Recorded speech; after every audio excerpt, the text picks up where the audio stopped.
So it's very much a fluid situation and a devastating one here in Louisville tonight. The Housing Authority of Covington has 3 specific bullet points that they're looking for in their vision for this neighborhood. 1, demolish the old site. I do want to point out something, that Middletown police have focused a lot of their attention in this investigation on that yellow house. Now, 2 state lawmakers, Representatives Tristan Rader and Gene Schmidt, are trying to get the mythical animal some state recognition. Tanya, throughout the afternoon, I spoke with a witness. I spoke with a neighbor here on Main Street. I even spoke with the local school district. The feeling is pain and devastation. It's not as simple as the water just rising up out of the Ohio where I'm standing. It actually starts in the areas where there's lower elevation a few blocks away and then makes its way back to this spot. What we do know for certain is that the FAA has put a temporary flight restriction in place that goes from 1 p.m. to 6:30 p.m. Wednesday afternoon. Residents here on McKee showed me security cam footage which showed a driver pull over on the other side of the street, get out, approach the boy, and fire multiple shots, leaving the boy crying in pain here on the sidewalk. A security camera captured the chaos in the East End Sunday morning. One of the cameras caught the audio when the shots started. So you hear someone panic and then shots ring out and then everyone starts screaming. Gage Skillman owns a business right by Riverfront Live where 9 people were shot. It's hard to process it. You definitely don't want to see any of this ever happen. City leaders came together in support of the victims and to voice their frustration with the violence. It's horrific.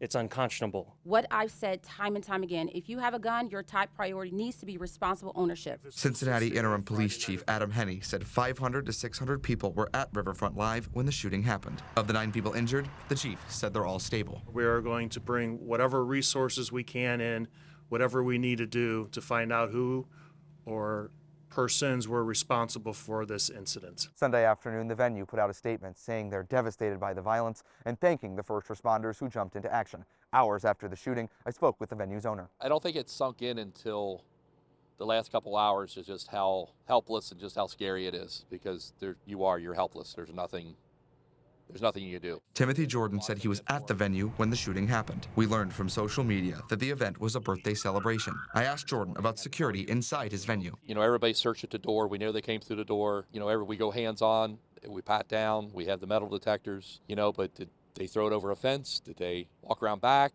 We don't know. Did they open a side door? We don't know. Jordan says he felt support from friends and loved ones in the aftermath of the violence. I got some calls from people I haven't talked to in years. We work hard to make it safe here, and it's for this to happen, it's a big deal to us. Reporting from Cincinnati's East End, Sam Harasimowicz, WCPO 9 News. Take a look at this. The door's open, wires are hanging out, and residents here in Lebanon first pointed us towards this problem back at our Let's Talk event earlier this month. These are just some of the pictures I was sent. Residents here in Garfield Park tell me they're not happy about it. Looks pretty run down. Looks like a hazard to me. So what are they? Lebanon Deputy City Manager Brian Laser says that's a telecommunications box. The state's Public Utilities Commission explained what that means. Telephone equipment, network equipment, phone lines, things like that. Now Laser says these aren't the city's problems. It's up to whatever utility installed them. I know at least one neighbor has tried to get answers. My neighbor said he had actually called about the boxes. That was like probably 6 months to a year ago, and no one ever came out, responded, or anything. So do you know who he called? I am not 100% sure. I started by reading the stickers on the box, and it reads United Telephone of Ohio. Through internet searches, phone calls, and emails, I learned that the carrier has exchanged hands multiple times. Eventually, I was pointed in the direction of a company called Brightspeed. Brightspeed is listed as the incumbent local exchange carrier on the Public Utility Commission's map for the Lebanon area. I reached out to Brightspeed and told them about the problem. We were there as a Brightspeed worker fixed one box. The company said that several of the other damaged boxes belong to different providers. The state's Utility Commission says if you still need help, give them a call. If they've reached a dead end, if they've tried reaching out and gotten no response, they can contact us and one of our investigators can help follow up. Reporting in Lebanon, Sam Harasimowicz, WCPO 9 News. It was just a cold winter. I don't really know. During one of the coldest winters in decades, David Stump and his family didn't have hot water in their home.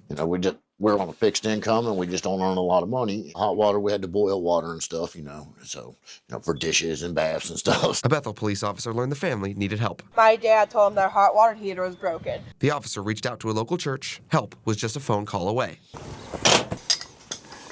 Something like this simple switch is usually about 2 hours.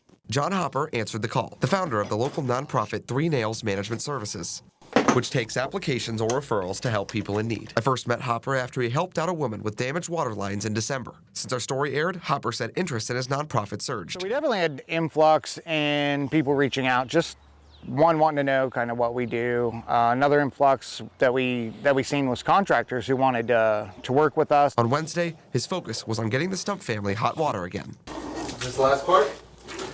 Oh, yeah, but this part takes the longest. And about an hour of work later, woo! The welcome sight of warm water. I feel ecstatic. It is so great. Like I said, we're going to have a line to the shower today. How do you feel at the end of every project? It's exactly what I want to do. This is what I want to do every day of my life, is just try to help people who are struggling. Hopper's organization is trying to be a solution for others, but they need help and support themselves. Some of them are whole roofs need replaced, or whole areas of flooring need replaced. So those are a lot bigger projects than what this took. So it's just finding the resources to be able to make that happen. In Bethel, Sam Harasimowicz, WCPO 9 News.